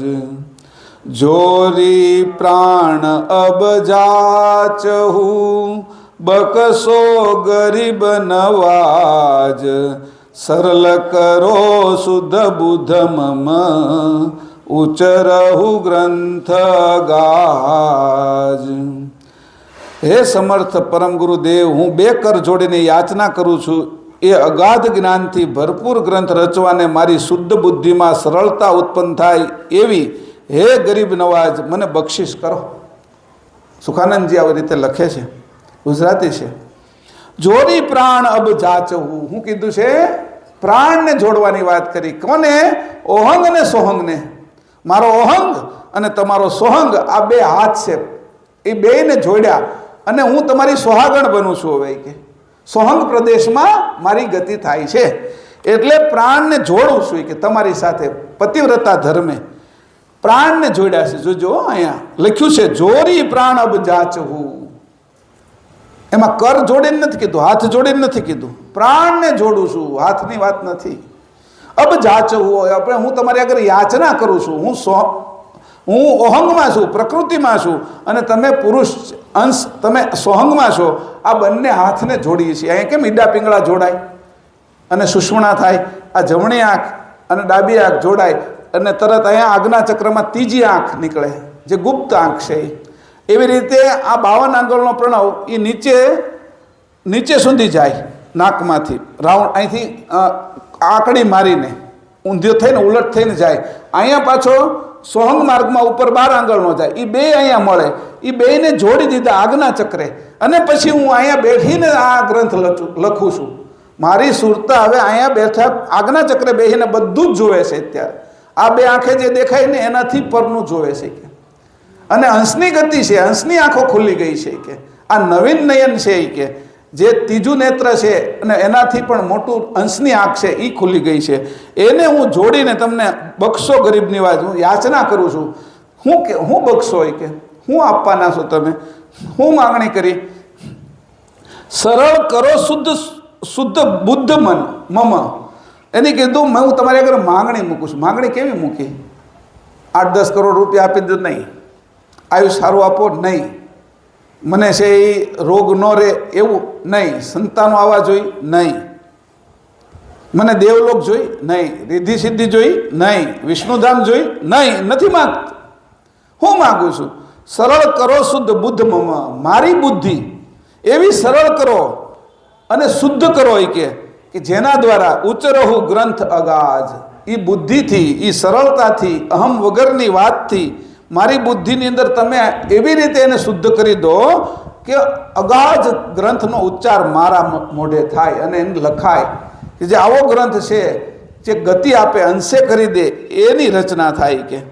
એટલે અહીંયા કીધું એને સોહંગણ, સોહંગણ, અને એને કીધું ઓહંગ અને એની સાથે ઓહંગ અને સોહંગ એ બંને પ્રાણને જોડીને અમૃતવાણીનો ઉચ્ચાર આ બાજુએ કોઈ સમજી ન શકે માટે આપની આ વાતને મારી શુદ્ધ બુદ્ધિમાં સમજી શકે તેવી રીતે હું સરળતાથી વેખરી વાણીમાં તમને બધાને કહી શકું એવી વાણીનો ઉચ્ચાર મારા મોઢે કરાવો. તમારી ને મારી વચ્ચે વાત કરવાની વાણી તો અમૃત છે. તમે અમૃત વચન બોલો છો. એ આ બાજુના મનુષ્યની અંદર રહેલા અંશો નહીં સમજી શકે. એટલે મારી બુદ્ધિની અંદર એટલી શુદ્ધતા અને સરળતા આપો કે ચેતન વાણીથી હું નીચે આવી અને શુદ્ધ બુદ્ધિથી સમજાય, બધાને સમજાય એવી વેખરી વાણીની અંદર હું ગ્રંથની રચના કરું તો બધા સમજી શકે કે. એટલે એટલી સરળ ભાષા મને આપો કે. અને હું આ અંશો માટે એટલી નીચે ઉતરી આવું કે મારે જે વાત કરવાની છે એ ચેતનવાણીની વાત વેખરીમાં કરું, જીભેથી કરું, જેથી કરીને આ બધા નાશ પામવાવાળા કાનથી પણ સાંભળી શકે. એટલે છેલ્લી સ્થિતિમાં રહેલા આ સ્થૂળ દેહમાં રહેલી જે વાણી છે એના દ્વારા મને ઉચ્ચાર કરાવો કે. અમૃતવાણી તો કોઈ અંશે થયા હોય એ સાંભળીએ કે નહીં કે. તો એ આમાંથી અંશે ન થયા હોય એના માટે હું કે. એટલે મારે ભલે નીચે ઉતરવું પડે કે. હું નીચે ઉતરીને પણ મારી વાણી એટલી બધી તમે અંતસ્કરણ સહિત બધું શુદ્ધ કરી દો કે એ વેખરી વાણીમાં મારે તમારા વખાણ કરવા છે, તમારી વાત કરવી છે, તમારી વાત કરવી છે. પરમ ગુરુને કહે છે જે અંશને હું વાત કરું છું એ અંશની વાત કરવી છે, અને આ મૂળ જે આપણા કૈવલ કરતા છે, જે અંશી પદ છે, એની પણ મારે વાત કરવી છે. 3 વાત કરવા માટે મારી બુદ્ધિને તમે શુદ્ધ કરો, સરળ કરો, સરળ શુદ્ધ બુદ્ધિને કરો. આ રીતે કરીને 3 વાત કરવી છે. અંશ આપ પોતે, પરમ ગુરુ પોતે, અને અંશી પદ, મહદ, સુજાણ અને જાણ. મહદ કોણ છે? અંશી. સુજાણ આપ પોતે પરમ ગુરુ છો, અને જાણ એ અંશ છે. આ ત્રણેયને મારે સમજાવવા છે, એટલા માટે તમે મને આ જાણ બક્ષિસ કરો. અહીંયા કહે છે.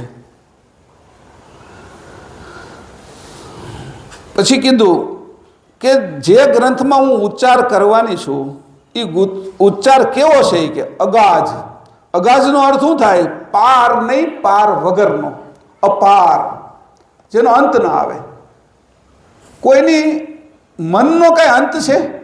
તમે મનથી કોઈ વિચાર કરો તો ક્યાંય સુધી પહોંચી જાઓ ને, ચંદ્ર સૂર્ય ક્યાંય સુધી પહોંચી જવાય ને.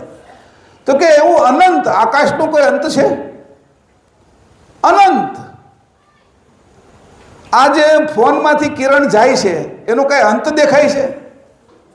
એ તો જ્યાં ચંદ્ર સુધી હોતી અહીંથી જે મોકલતા એ લોકો, અહીંથી આજ્ઞા કરતા, એ ચંદ્રયાનની અંદર હોતી એ જ પ્રમાણે યંત્રો કામ કરતા.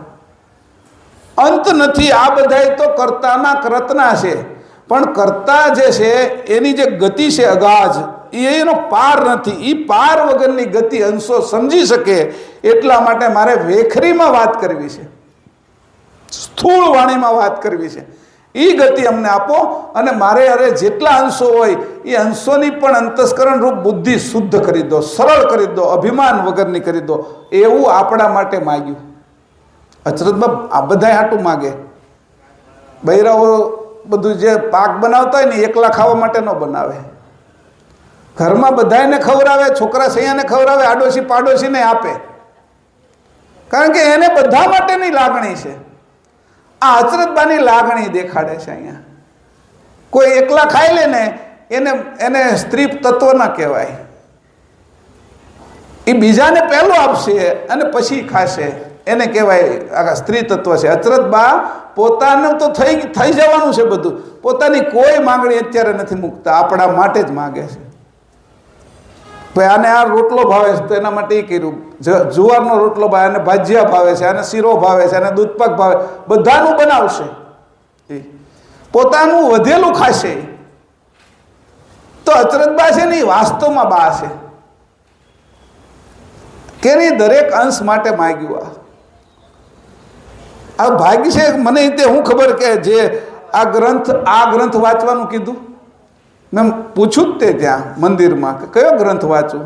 એટલે આપણે પેલા ભારતીબેને કીધું, એ આવે છે કે નહીં મને ખબર નથી, પણ એની એમ બોલ્યા કે અચરત સાગર ગ્રંથ લ્યો. એ કે મહેશભાઈ, મેં કીધું હાલો ભારતીબેન બોલ્યા છે કે રઘુરામજી બોલ્યા છે કે પરમગુરુ બોલ્યા છે એ તો પછી જોઈશું, પણ આ ગ્રંથ લેવાનું એ કીધું એ કેટલું મહત્વનું હતું. આ વાત સમજો. કોઈના મુખે બોલાવવું અને એ બોલાવવું તો એની અંદર એવો ભાવ ઊભો તો કરવો ને. અને આજે એ ભાવ ઊભો કર્યો તો એ જ ભાવ અત્યારે ગતિ કરી રહ્યો છે. 9મા દિવસે એ જ ગતિ છે. અહીંયા જોવા જેવી વસ્તુ છે. તો કે અહીંયા પછી 9મી ચોપાઈ કીધી કે હું જે ગ્રંથનો ઉચ્ચાર કરું એમાં હશે શું? તમે જે થેલી લાવ્યા એમાં ભરેલું શું છે? આ ડબ્બો લાવ્યા એમાં ભરેલું શું છે? એટલે હવે કહે છે 9મી ચોપાઈમાં કે જે જ્ઞાન હું આપવા જાઉં છું આ ગ્રંથમાં ભરેલું શું છે? આ ફોનમાં વોટ્સઅપ ચેક કરો તો એમાં ભરેલું શું છે? યુટ્યુબમાં શું ભરેલું છે? ફેસબુકમાં શું ભરેલું છે? મેસેજમાં શું ભરેલું છે? પછી એની અંદર ઈમેલ છે તો એમાં શું ભરેલું છે?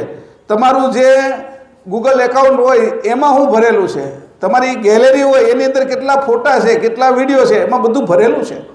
એમ કહે છે કે આ ગ્રંથની અંદર ભરેલું શું છે? કે તમે જે ગ્રંથનો ઉચ્ચાર કરવાના છો એમાં વસ્તુ શું મૂકવાના છો? કે એમાં શું ભરશો? કે એવી કેટલી કિંમતી વસ્તુ છે કે જેને અમે કાઢતા મજા આવી જાય. છોકરાઓ 3-4 હોય ને અને એની બે ગઢા માણસો પણ ઘરમાં હોય અને કોઈ સ્ત્રી કે કોઈ પુરુષ કંઈ થેલીમાં કંઈ વસ્તુ લઈને આવે ને એટલે પહેલાં જોવે મારા હાટું શું લઈ આવ્યા, કંઈ ભાગ લાવ્યા છો? નાના છોકરા કે જ તે પૂછે જ તે, એને જે ભાવતું હોય. કોઈને કેળા ભાવે તો કે કેળા લાવ્યા તમે મારા માટે, આ લાવ્યા. એમ અચરતબા આ થેલીમાં શું રાખે છે એમ આપણે પૂછીએ છીએ કે અમારા માટે શું રાખ્યું તમે, એ પ્રશ્ન થાય છે. એટલે એને 9મી ચોપાઈમાં પાસે જવાબ આપે છે, હું લાવી હું તમારા માટે, એમ કહે છે.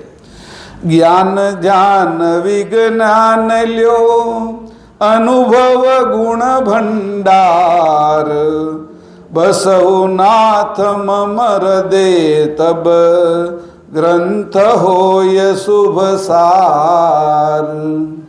જ્ઞાન ધ્યાન વિજ્ઞાન લ્યો. હું આ ગ્રંથ આમાં હું ભરો છું ગ્રંથમાં કે જ્ઞાન ધ્યાન વિજ્ઞાન લ્યો અનુભવ ગુણ ભંડાર. અનુભવનો ગુણનો ભંડાર ભરેલો છે કે આ ગ્રંથમાં જે વાંચશે ને એને તો કામ થઈ ગયું કે આ તો એટલો બધો ખજાનો ભરી દીધો છે મેં કે જ્ઞાન ધ્યાન અને વિજ્ઞાન. કે જગતમાં જ્ઞાની માણસોની પૂજા થાય, જે જેટલું જ્ઞાન ધરાવે છે એટલું પદ એનું મોટું હોય છે સંસારમાં. કોઈ ન્યાયાધીશ હોય છે, કોઈ વકીલ હોય છે, કોઈ છે એ ડિસ્ટ્રિક્ટ કોર્ટના ન્યાયાધીશ હોય છે, તો કોઈ છે એ આપણે રાજ્ય સરકાર એટલે હાઈકોર્ટના ન્યાયાધીશ હોય, કોઈ સુપ્રીમ કોર્ટના ન્યાયાધીશ હોય, એના ઉપર રાષ્ટ્રપતિ હોય છે. આ બધા જેનું જેટલી સમજ છે એવડું એને પદ પ્રાપ્ત થાય છે. કે કોઈ કલેક્ટર હોય છે, ડેપ્યુટી કલેક્ટર હોય, કોઈ એની ઉપર કલેક્ટર હોય, એના ઉપર પાછા એના સચિવ હોય, જેનું સમજણ છે એવું પદ પ્રાપ્ત થાય. એ જ્ઞાન છે. કે પહેલી વસ્તુ કીધું જ્ઞાન.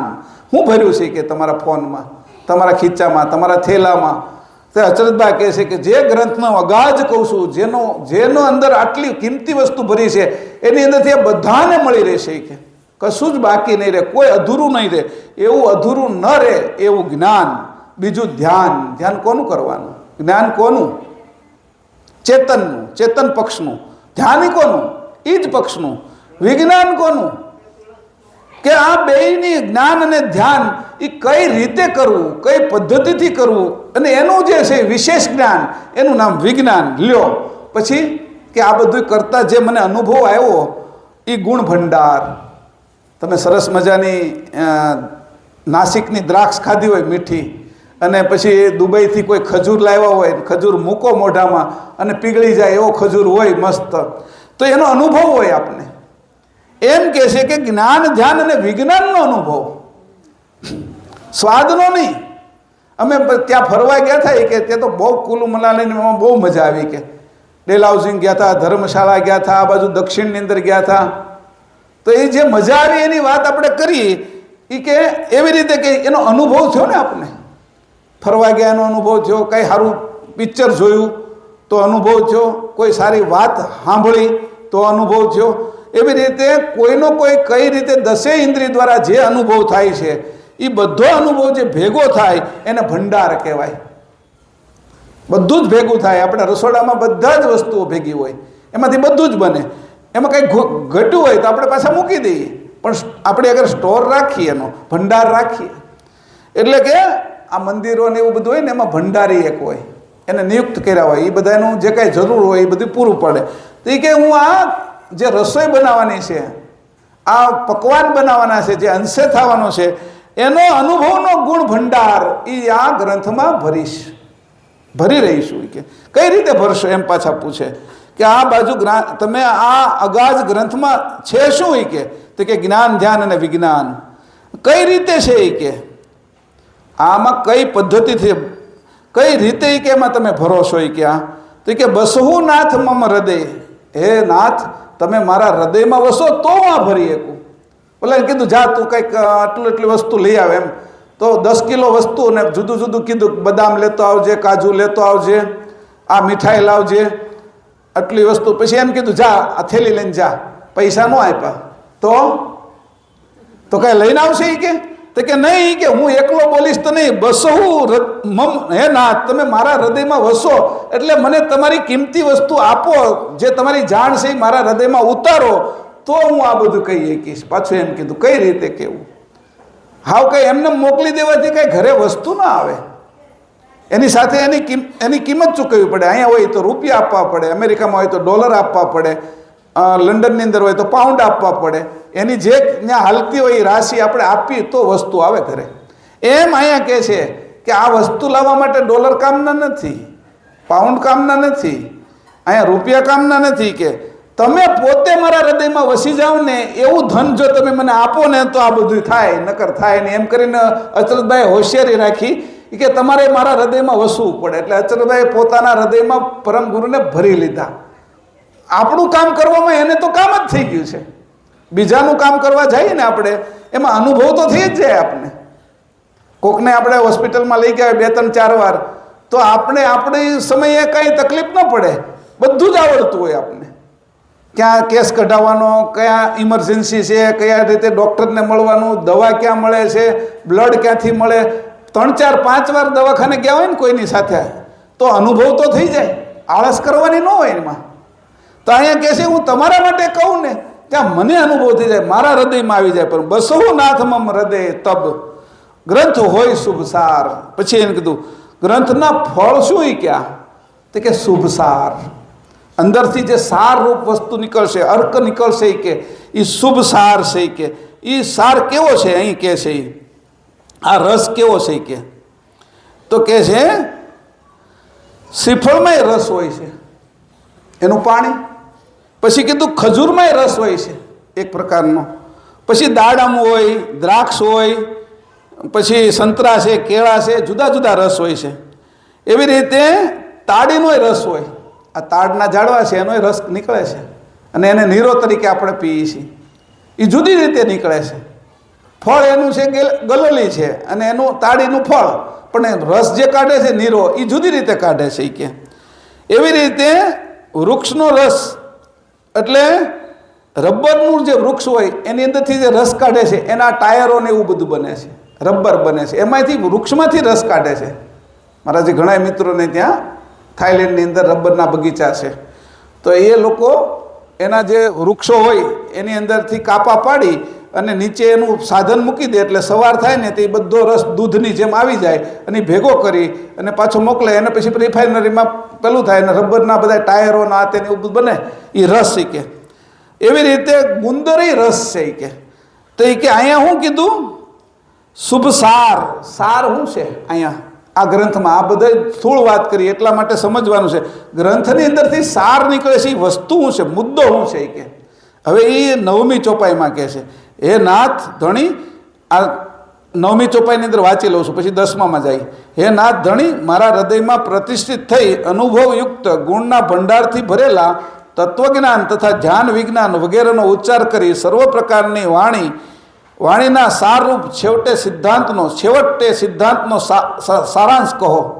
હવે કીધું છે બધી વાણીનો સારાંશ કયો. આ ધરતી ઉપર બધાથી પથ્થરની કિંમત વધારે કોની? તો કે હીરાની. બધી આ ધરતી ઉપર બધાથી વધારે ધાતુની કિંમત કેની? તો કે પ્લેટિનિયમની. એવી રીતે કીધું આ ધરતીની અંદર વધારેમાં વધારે લાકડાની કિંમત કેની? તો કે ચંદનની.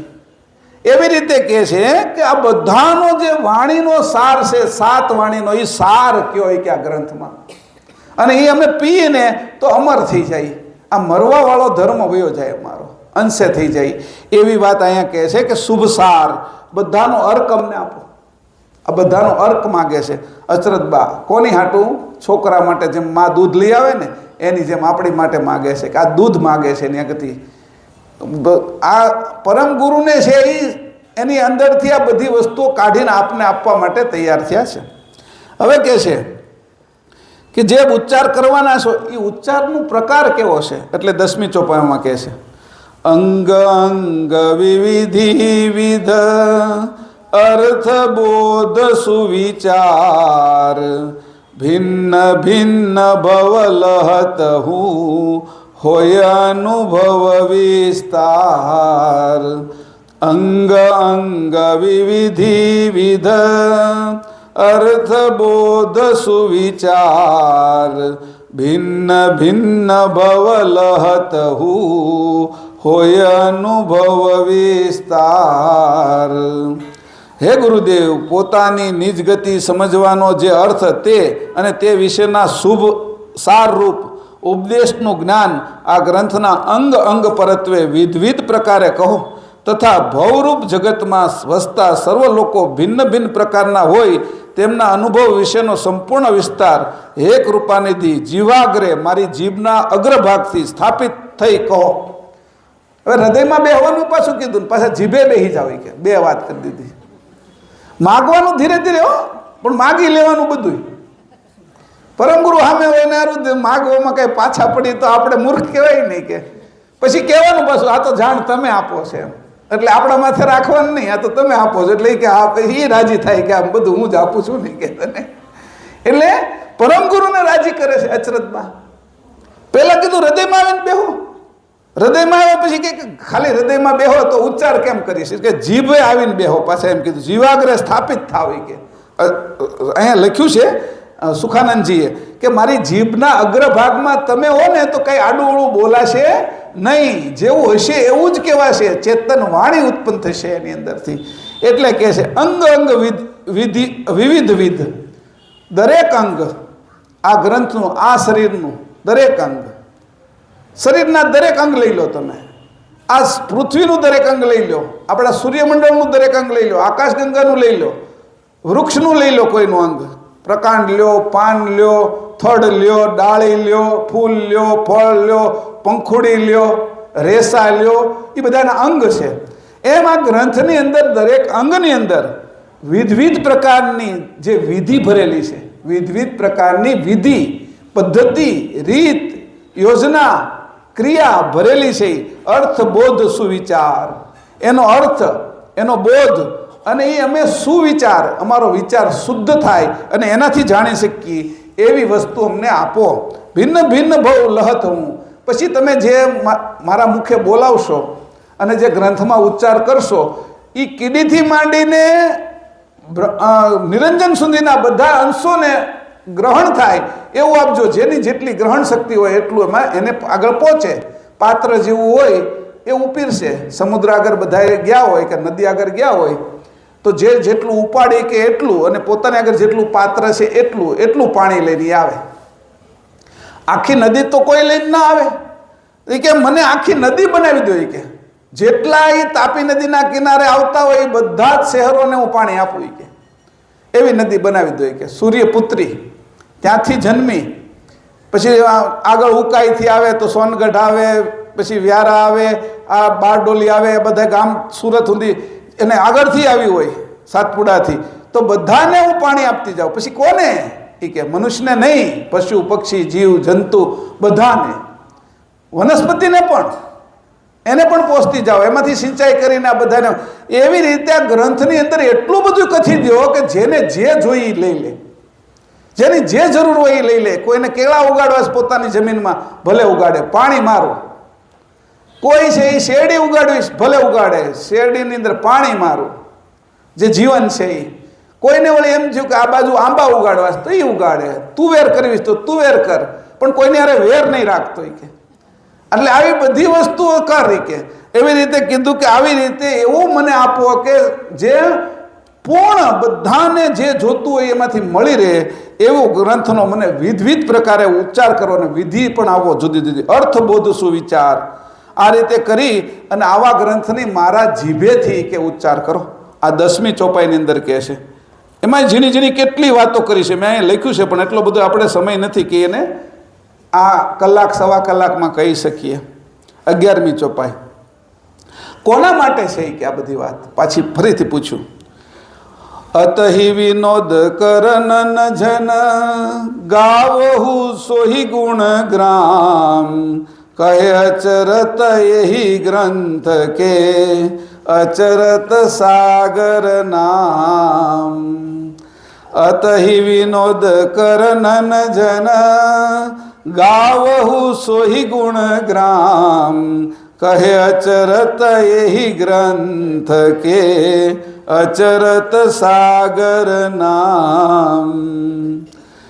કોના માટે કે અતહિ વિનોદ કરનન જન, જે જનને અતિ વિનોદ કરવો છે, આ બાજુના સુખોની ઈચ્છા નથી, પરમ આનંદ, ચેતન આનંદ, અખંડ આનંદ જેને પ્રાપ્ત કરો છે, અંશે થવું છે એના માટે ગાવ હોવું સોહી ગુણગ્રામ, અને એના જ ગુણ ગાવ કે જે જગ્યાએ કેવલધામ છે, આ અંશના, અંશીના અને આપના ગુણ ગાવ, અને આપણા દ્વારા અમે કેવલધામ સુધી પહોંચી, જે ગામની અંદરથી અમે આવ્યા છીએ એ જ ગામમાં પહોંચી, એવું જેના માટે આ ગ્રંથ છે તે શું કરશે, આ ગ્રંથથી શું થશે તો કે ગુણગ્રામ, આ ગામ આપણે એના ગુણ ગાતા ગાતા એ ગામનો આપણે ખબર પડે કેવું છે એમ. કોઈ અહીંયા ગયું હોય પહેલી વખત મુંબઈ તો એ એના ગુણ ગાય કે મુંબઈમાં તો કેટલી મોટી મોટી બિલ્ડિંગ, આપણે 2 માળ હોય 3 માળ હતા તેમ લાગે કે કવડું મોટું છે એમ. એ કે ત્યાં તો લિફ્ટો હોય, આપણે લિફ્ટ તો કરે જોઈ જ ન હોય, તો એ એમ કે ત્યાં તો 20 25 માળ છે. તો ઘણા પાસે એમ કે આમ આડાઓ ચણીને પછી ઊભા કરતા છે, કારણ કે આને ખબર જ ન હોય. તો ગામડાની અંદર લોકો હોય કે પહેલાં આમ આડું ચણી લેતા હોય કે શેરીની જેમ, પછી આમ ઊભું કરી દેતા હોય દોડા બાંધીને, કે એને એના વિચારે એ પોતાને જેવો વિચાર આવે એ કે, પણ એના ગુણ ગાય કે હું ત્યાં સમુદ્ર છે એ કે, નરીમાન પોઈન્ટ કેવો છે એ કે, પછી જે કાંઈ હોય ઇન્ડિયા ગેટ કેવો છે કે, જે કાંઈ હોય એના વખાણ કરે. એમ હું તમારા ધામના એવા વખાણ કરું ને તો બધાને એમ થઈ જવું જોઈએ કે ત્યાં જવું જ છે, મુંબઈ તો ફરવા જવું જ છે, એવું વખાણ લોકો સાંભળે ને એટલે જવાનું મન થાય. એવી રીતે હું તમારા સાચા, આપણા બધાના સાચું જે ધામ છે એના સત્ય વખાણ કરું. એટલે એ વખાણ ગામના ગુણ ગાવા છે મારે, કેવલ ધામના ગુણ ગાવા છે, અને એ ગુણથી બધાની પ્રીતિ વધારવી છે, એ બાજુ એની ગતિ કરાવવી છે. એટલે એના મનમાં એક ઈચ્છા જગાડવી છે, આ બાજુની જગતની ઈચ્છાઓથી દૂર કરી અને ચેતન ઈચ્છા જાગૃત કરવી છે. એટલા માટે તમે જે વિનોદ કરી શકે એવા આ બાજુના બધા જ વિષયો મૂકી, વિષયોને છોડી અને જે ચેતન વિનોદ કરી શકે, ચેતન આનંદ કરીએ કે અખંડ આનંદ કરીએ કે એવા જે જનો છે એના માટે મારે આ ગ્રંથની રચના કરી રહી છું. હું કે કહે અચરત એ ગ્રંથ કે, અચરત કે છે જે આ ગ્રંથ છે ને જે મેં રચ્યો છું ને, જે રચના કરી રહી છું ને, કે એ પરમ ગુરુ કે તમારાથી અચરત સાગર નામ, એનું નામ પાડ્યું છે અચરત સાગર. એ કે મારે તો નદી કહેવાય ગયું, મારી ભૂલ થઈ ગઈ કે નદી તાપી કહેવાય ગયું, આ તો સાગર છે. બધી નદીઓ જેમાં હમાઈ જાય એ સાગર, અને જેમાં જેનું પાણી સઘનઘનમાં જાય છે અને દરેક જગ્યાએ પહોંચે છે. એક એવી જગ્યા નથી રહેતી કે ત્યાં પાણી ન પહોંચે.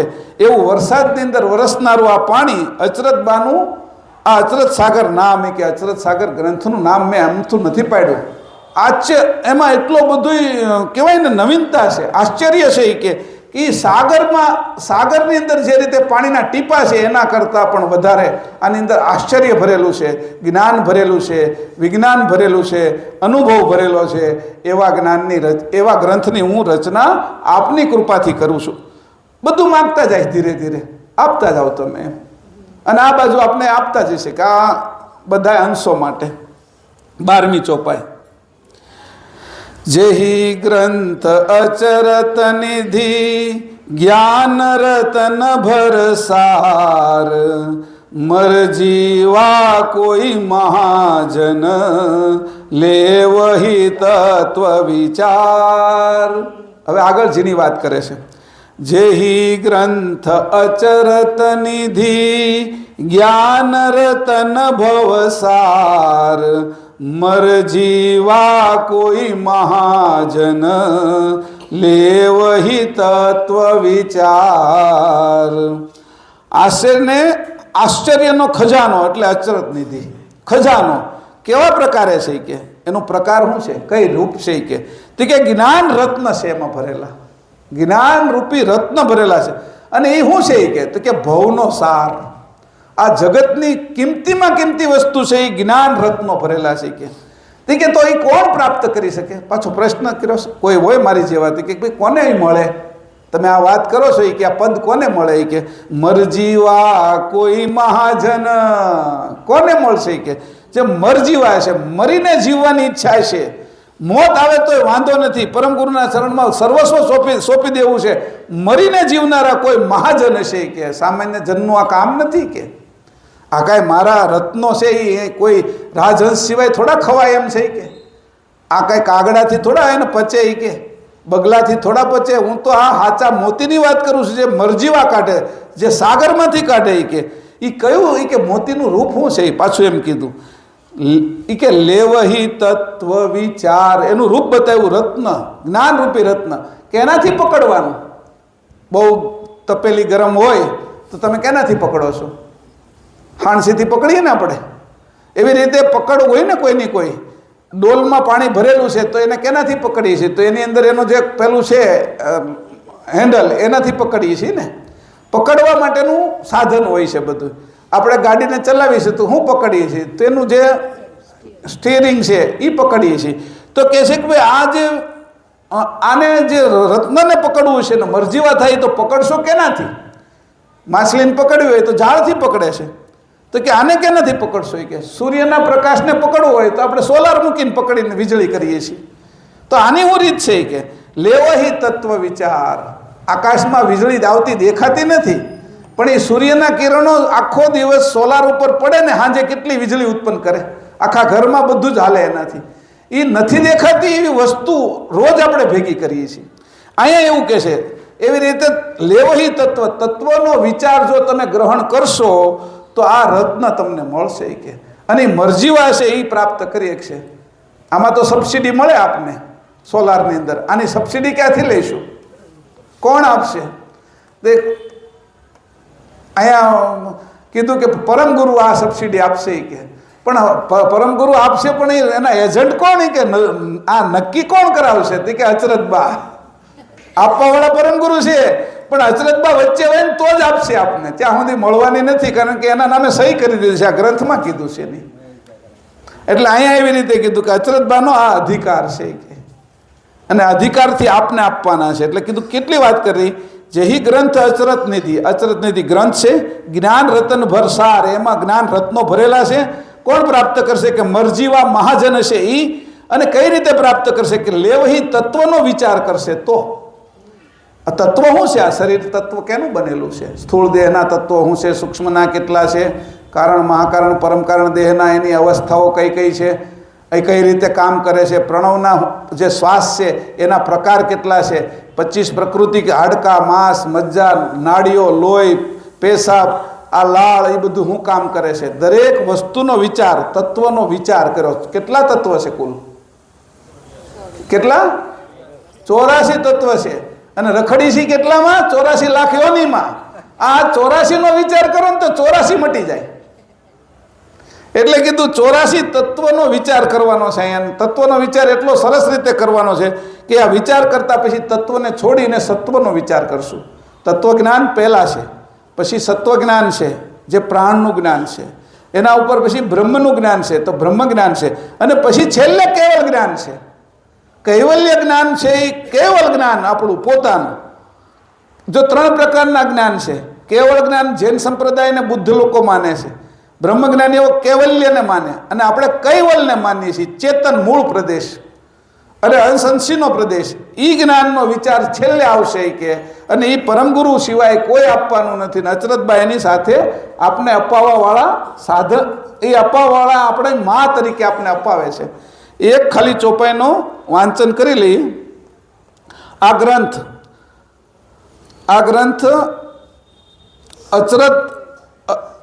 અચરત હોય, અચરતનો નિધિરૂપ સાગર છે. જે સાગરમાં રત્ન પેદા થાય છે તે સાગર રત્નાકરથી ઓળખાય છે. તેવી જ રીતે જ્ઞાન રત્નથી ભરપૂર આ અચરત નિધિ ગ્રંથ છે, તેમાં જે કોઈ મહાન ભગવતીજન ગુરુ લક્ષ જ્ઞાને વડે કરીને મરજીઓ થયો હશે તે જ તત્વજ્ઞાનનો વિચાર કરીને તત્વજ્ઞ થશે.